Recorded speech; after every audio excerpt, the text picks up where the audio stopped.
Alright guys, you asked for it, we're delivering it. The Battle of the Bows, the best of the best 2020 Battle Royale. Which 2020 compounds are the best and why? Well, today let's take a look at some of the information that we've gathered thus far in our 2020 lineup, and let's look at the numbers.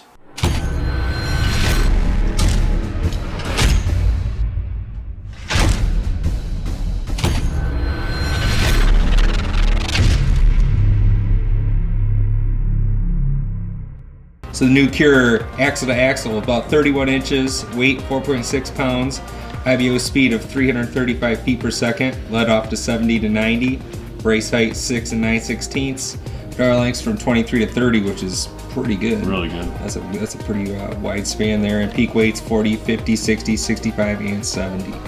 This bow features some really cool technology. The set technology is one of the coolest things we've seen so far this year. It's actually new and I've not seen it anywhere else.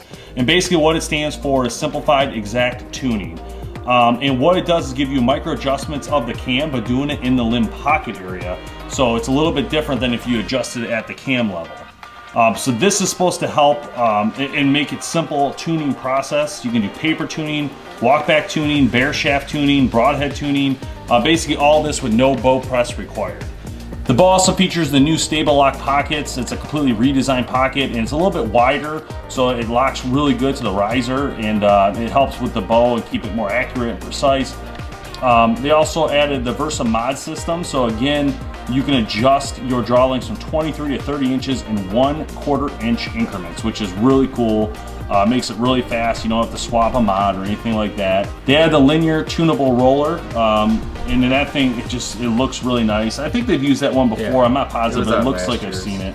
The new Vibix blocks, they're new dampeners that no one's ever seen before, but keeps the bow smooth, quiet, and shock-free, which is really important. So in this bow, they added new Asim tri-track cams, and what that basically does is allows you to have the ability to run cable stops or limb stops or both if you want to. So that's really cool tech. And again, it doesn't really matter to me as long as it's super smooth like we've seen in all the elites in history. Pretty cool. So let's get to shooting this thing.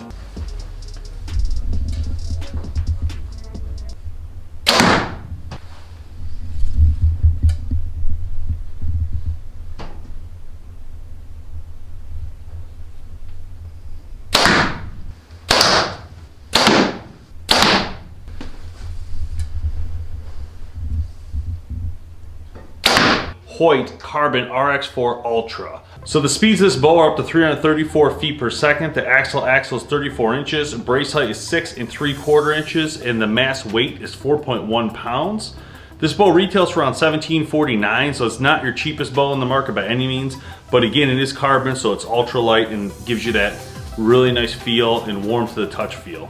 So the Ultra Series features the ZTR cam. This is the 2020 Alpha and Ultra Series bows come equipped with this redefined cam system. It says designed specifically for bow hunting. The ZTR cam is the 3rd generation in the ZT cam series and is smoother to draw and has a harder back wall for a rock solid anchor point. And it's quieter on the shot. So that's the words from Hoyt themselves. This is their new cam system, pretty cool. They also added a new integrated mounting system, so it's how you put your rest on the bow. It's a whole new system for them, and it's very clean looking and very durable.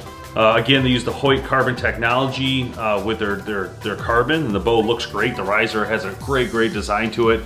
Looks great right out of the box. You can see how beautiful this bow is, even without adding any accessories to it. It just has a great look to it, especially in this color. It looks really cool. So one of the new things that Hoyt's done is these shock pods. So basically when you shoot, they're gonna vibrate, you're gonna see them move. Pretty cool to help absorb some of the energy from the bow. And also they have a really good look to them and a cool concept as well. They still use the stealth shot technology here on the string stop.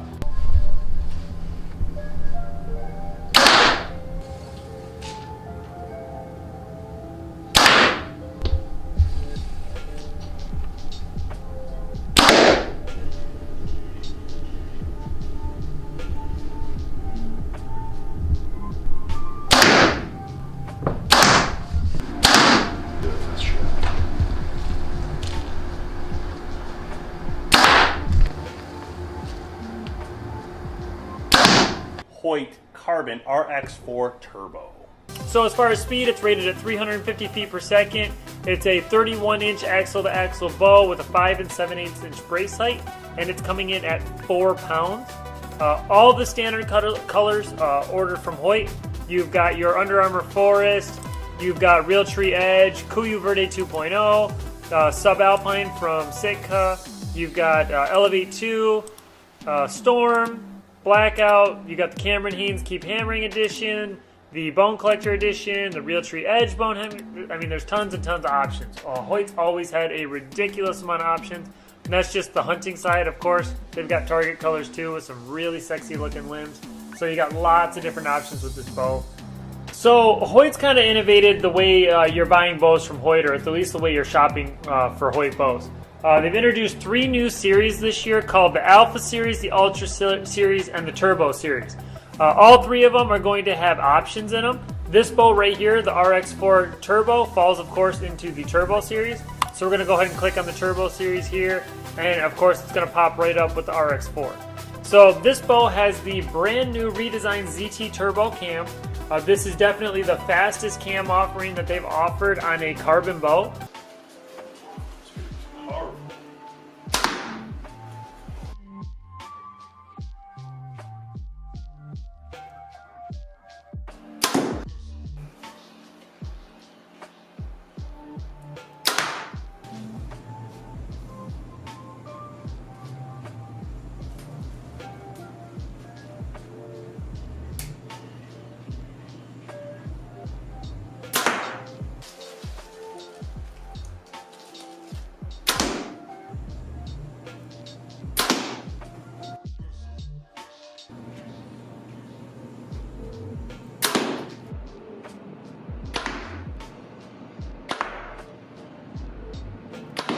4 new bows, but today we're going to focus on the Evo NXT 33. Yeah, so the quick numbers off it, it is a 7-inch brace height bow with a 33-inch axle-to-axle, 322 feet per second, with adjustable let-offs of 80 to 90%. Draw length range of 26.5 to 32 inches, so tons of draw length adjustment.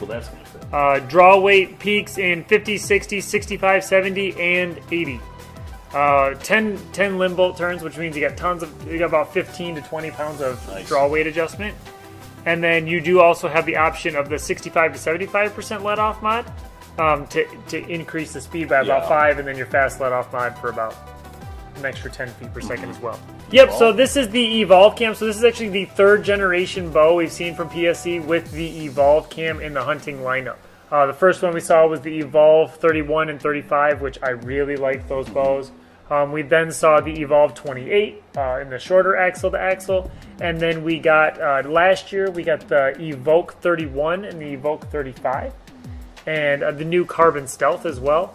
And then this year, we have a complete redesign in the riser system to the Evo NXT 33. So the bow has a peak weight of 4.5 pounds, and they've got some awesome new color fusion finishes as well. With the Mossy Oak Country, Kure Verde, they've introduced First Light Fusion this year, which is new for them. Realtree Edge, Black, and Tan.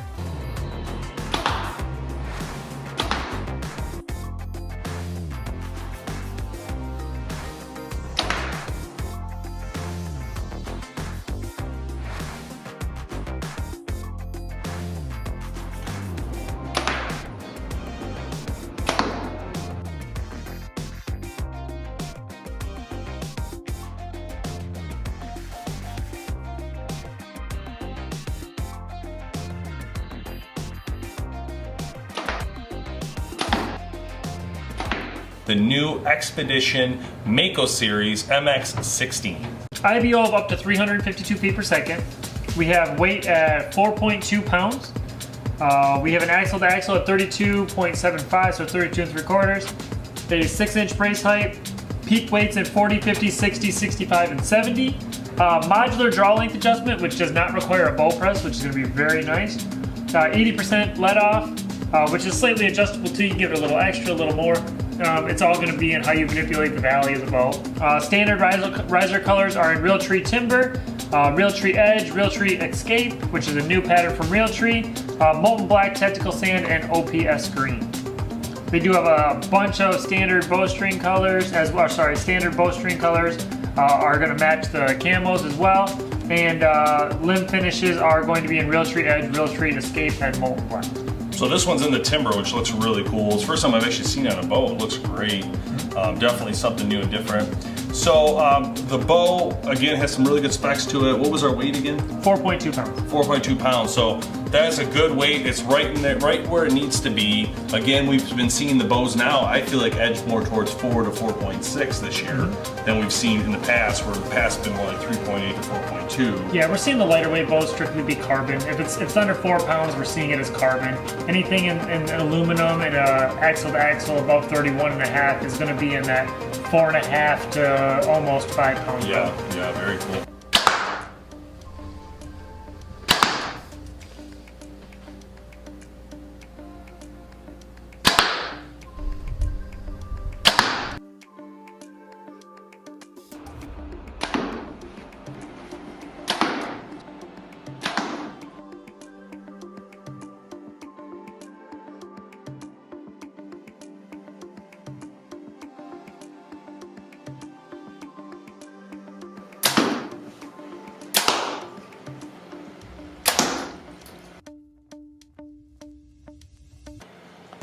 As we take you through the brand new Mathews lineup, VXR 28. Chris, go ahead and take us through the specs. All right, so we got the 28 right here. Of course, 28 inch axle to axle. 344 is the feet per second on it, and draw weights of 60, 65, 70, and 75.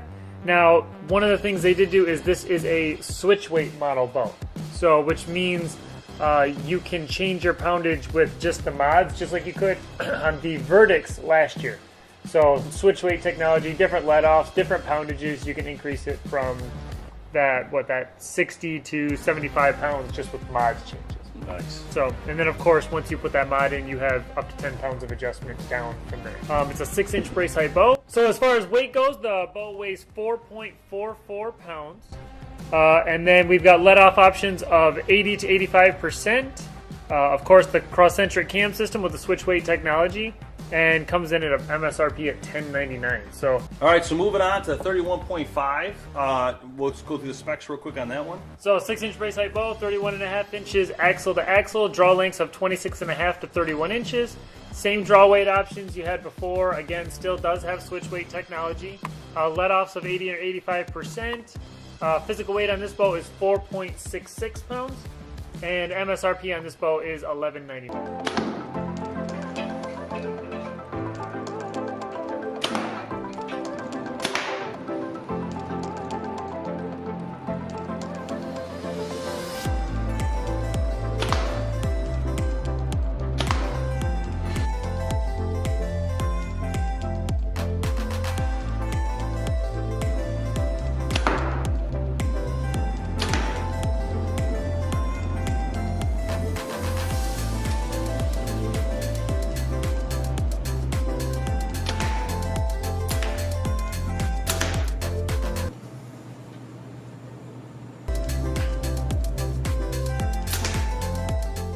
All right, so there you go. You got to see the bows being shot, got to check out the speeds that we're getting from them. So now we're going to talk a little bit about the technology of the Mathews bows. All right, so a couple things we saw brand new for this year was we've seen both the bows have the new switch weight technology in the cams. I would definitely visit their website. That's going to give a lot more in-depth information as to specifically how that works, but you got lots of draw weight variation, as well as draw lengths, poundages, let-offs, everything. The next really cool thing that they added into their bows this year is the SCS, which is their Silent Connect system. They've actually got two little modules here that actually attach into the limb pocket that will allow you to pull it up into a tree, bow sling, or lots of different options. I'm sure that the aftermarket is going to be huge on that, as well as Mathews is going to provide a lot, I'm sure, as well. Our two bows shipped with the pull-up rope. The pull-up rope. So that's a pretty cool feature they're going to throw in the box for you. 2020 Bowtech launch of the Revolt. So I was lucky to be the one to pull these out of the box and take a look at them first. And one thing, I crossed my fingers when Dave told me that the new Bowtechs were in. I had my fingers crossed that the one thing that we were going to see is we were going to see the deadlock cam system in the hunting lineup. I think you've called that, though. I think this is going to set the stage for what we see in the future. And I wouldn't be surprised if next year or even a year or two down the road, we're seeing this in all of Bowtech's lineup.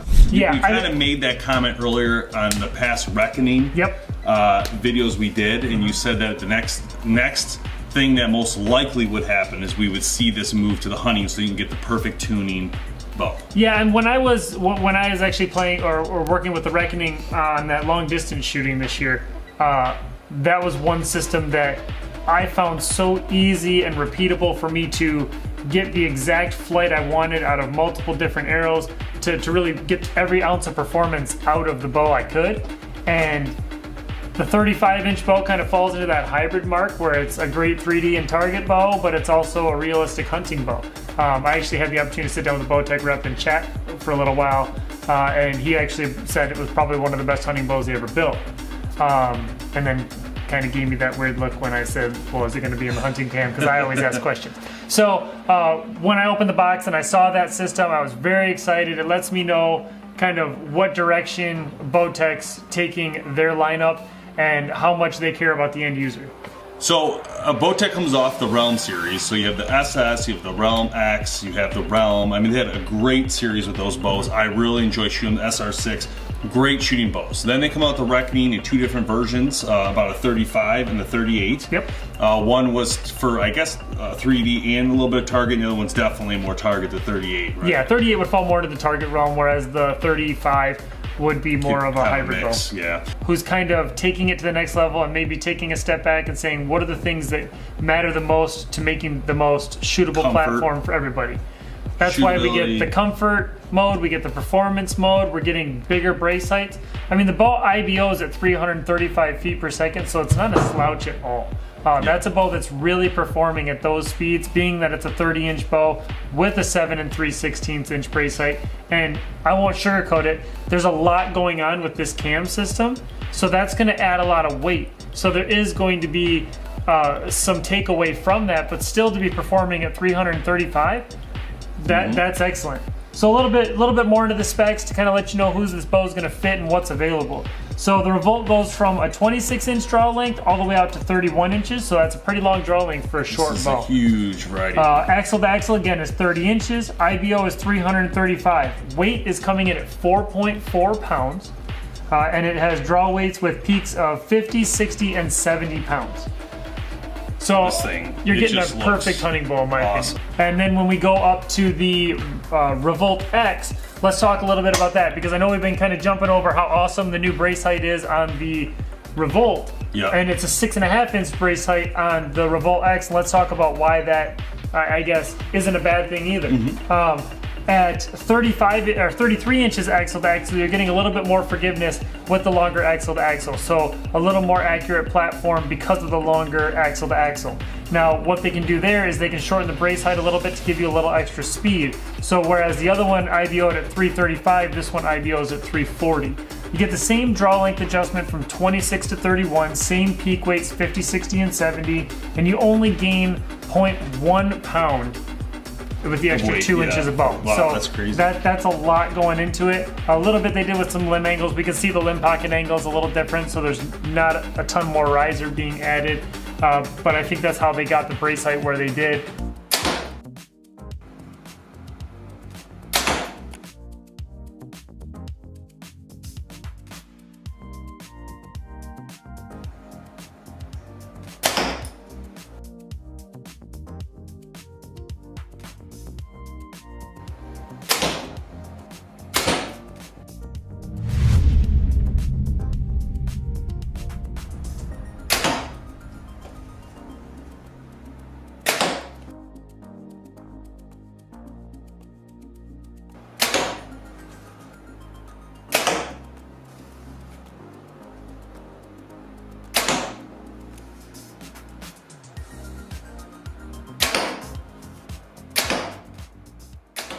All right, guys, so you got a chance to see all the different bow videos we've done this year so far. You can watch the full videos on our YouTube page.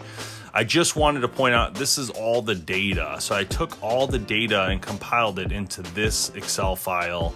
And basically what it does, it takes your brace height, your axle to axle, your actual weight, takes the claim speed, the price, the test weight, the test draw length, the arrow weights we used, if there's any mod types that we specifically show out, and the deltas in the speed. Now, obviously, this is an outlier because we use a 60-pound bow. That's what we got, and these are the speeds at the 60-pound bow, which I thought actually 292 for the Revolt X is really good for a 60-pound bow. But anyhow, this is it. I mean, you guys can take this however you want. I wanted to put, this is the average columns, so you can see that in the premium bow market, obviously these are premium bows at around $1254, $1255 average price. The average speed is 338 claim. The actual speeds we're getting around average is about 318. The average brace height 6 and 7/16. The average axle is 31.5 inches.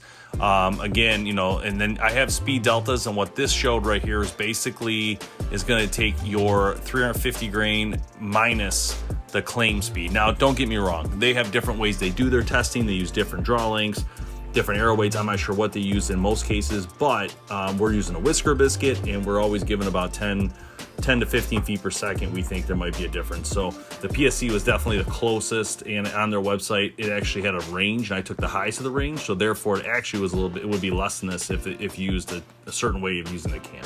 Anyway, hope this information helps. All right, so we had a chance to look at numbers. You guys got to see what we see, and you know, I think it's very compelling. I think it's great information. I think there's a lot of differences in these bows. A lot of things that people don't realize when it comes to bows is that they are different. There's a lot of differences about these bows. Sure, a bow is a bow. They do the same thing. They all shoot a deer or target shoot, whatever you want to do. But in the end of the day, they all get it done. So really, it comes a lot to comfort and what works for you. Some people are after speed, some are after comfort, some are after like size and weight. So that's why I think it's important to look at this across the spectrum of all these different numbers to get a feel for what is it you're looking for. What axle, what brace height, what draw weights, what feel in the grip are you most interested in? Those are the most important parts here. Obviously, money plays a role too. MSRP is important. Where do you fall into your price point? Of course, most of these bows we're looking at today that we've already reviewed are the premium models.